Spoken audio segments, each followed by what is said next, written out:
देश के दिग्गज पहलवान बीते कई हफ्तों से राजधानी दिल्ली के जंतर मंतर पर प्रदर्शन कर रहे हैं।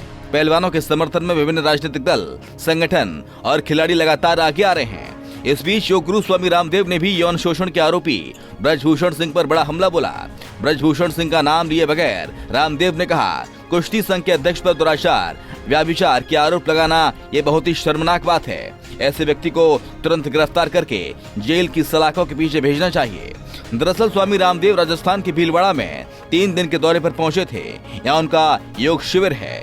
जब स्वामी रामदेव से ब्रजभूषण सिंह और जंतर मंतर पर जारी पहलवानों के प्रदर्शन पर सवाल पूछा गया तो उन्होंने कहा कि देश के पहलवानों का जंतर मंतर पर बैठना और कुश्ती संघ के अध्यक्ष पर दुराचार, व्यभिचार के आरोप लगाना ये बहुत ही शर्मनाक बात है। ऐसे व्यक्ति को तुरंत गिरफ्तार करके जेल की सलाखों के पीछे भेजना चाहिए। वो रोज मुंह उठाकर बार बार माँ बहन बेटियों के बकवास कर रहा है। ये बहुत ही निंदनीय है, ये कुकृत्य है।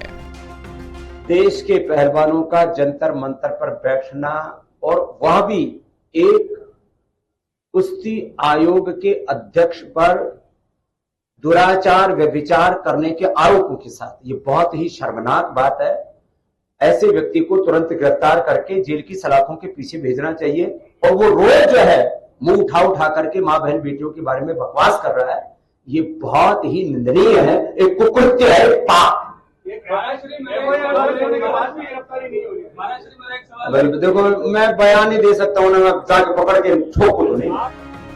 वहीं आरएलपी यानी कि राष्ट्रीय लोकतांत्रिक पार्टी के अध्यक्ष हनुमान बेनीवाल भी पहलवानों के समर्थन में आ गए हैं। हनुमान बेनीवाल ने ट्वीट करते हुए लिखा, 28 मई को दिल्ली के संसद के नए भवन के लोकार्पण कार्यक्रम का दिल्ली में जंतर मंतर पर आंदोलित पहलवानों के समर्थन में और पहलवानों के सम्मान में बहिष्कार करता हूं। मुझे अफसोस के साथ ये कहना पड़ रहा है कि आज हमारे देश के विख्यात पहलवान, जिन्होंने अंतर्राष्ट्रीय मंच पर भारत का नाम रोशन किया और पद्म अवार्ड और अर्जुन अवार्ड जैसे महत्वपूर्ण सम्मानों से सरकारों ने नवाजा, उन्हें मजबूरन 1 महीने से अधिक समय से देश की राजधानी में न्याय की मांग को लेकर आंदोलन करना पड़ रहा है, क्योंकि पूरी केंद्र सरकार एक बाहुबली सांसद के आगे नतमस्तक है।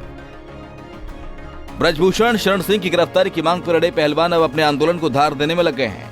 23 मई को दिल्ली में इंडिया गेट पर कैंडल मार्च निकालने के बाद पहलवान 28 मई को संसद भवन के उद्घाटन के दौरान संसद भवन के बाहर बड़ी बैठक करेंगे। संसद भवन के बाहर बड़ी बैठक को लेकर धरने पर बैठे पहलवानों ने कहा कि पुलिस कोई भी बल का प्रयोग करे, हम शांतिपूर्ण तरीके से आगे बढ़ते रहेंगे। देखो, जैसे हमने प्रेस कॉन्फ्रेंस में मेंशन किया है कि वो किसी भी बल का प्रयोग करते हैं, आंसू के गोले या पानी, तो हम शांतिपूर्वक चलते रहेंगे और हमारा जो मकसद है वो नई संसद के सामने महिला महापंचायत करेंगे। आपने सवाल, चूंकि सिचुएशन 28 तारीख की बहुत हाईली सेंसिटिव एरिया है, वो बिल्डिंग का इनॉग्रेशन भी है पार्लियामेंट का, तो वही दिन शायद इसलिए आप लोगों ने चुना कि सरकार सुन सकेगी। वो हमारे बड़े बुजुर्ग और सबने ये फैसला लिया था और वो हमारे अच्छे बुरे के बारे में सब जानते हैं, तो उन्होंने 28 का फैसला लिया और हम उस पर ये हमारी कॉल नहीं है। ये जो हमारी खाप पंचायत और किसान संगठन है, ये उनकी कॉल है। हमारी कॉल 23 तारीख थी, अब ये उनकी कॉल है, तो सारा फैसला जो है इस कॉल का वही करेंगे, वही इसका संचालन करेंगे। हम सिर्फ अपनी ओर से उनका सहयोग करेंगे। एक सवाल है, 28 तारीख को कुछ बड़ा फैसला भी आ सकता है क्योंकि खाप पंचायत महिला महापंचायत होगी। जी देखिए, काफी ज्यादा संख्या में जो किसान संगठन और खाप पंचायत और सभी जो महिलाएं भी बहुत ज्यादा आएंगी और उसके हिसाब से जो वो यहीं पे अपनी जहां तक भी वो पहुंचे संसद के सामने अपनी संसद चलाएंगे, वरना जो भी संसद होगी और उसी में जो आगे की रूपरेखा और फैसला लिया जाएगा। वहीं रामनगरी अयोध्या पहुंचे ब्रजभूषण शरण सिंह से जब मीडिया ने यौन उत्पीड़न के आरोपों को लेकर सवाल पूछा तो उन्होंने कहा कि आंदोलन पहलवानों का नहीं बल्कि किसी और का है। पहलवान अपने रास्ते से भटक गए हैं। प्रदर्शन की शुरुआत हुई थी हमसे और पहुंच गई मोदी जी तक, पहुंच गई मोदी जी तक, पहुंच गई योगी जी तक, आ गए आम आदमी पार्टी, आ गई कांग्रेस पार्टी, आ गए टुकड़े टुकड़े गैंग, अब पहुंच गई पंजाब, पंजाब के थ्रू कनाडा है, जॉर्ज सोरेस। भाई कनाडा में मेरे खिलाफ प्रदर्शन होने का क्या तुक है भाई, क्या तुक है? जब सुप्रीम कोर्ट ने FIR लिख ली तो उसी दिन इन लोगों को घर चले जाना चाहिए था। अगर दिल्ली पुलिस चार्जशीट लगाती और ये संतुष्ट ना होते तब आते तो कोई बात समझ में आती थी कि हाँ भाई जांच अच्छे से नहीं हुई, फिर चले आए।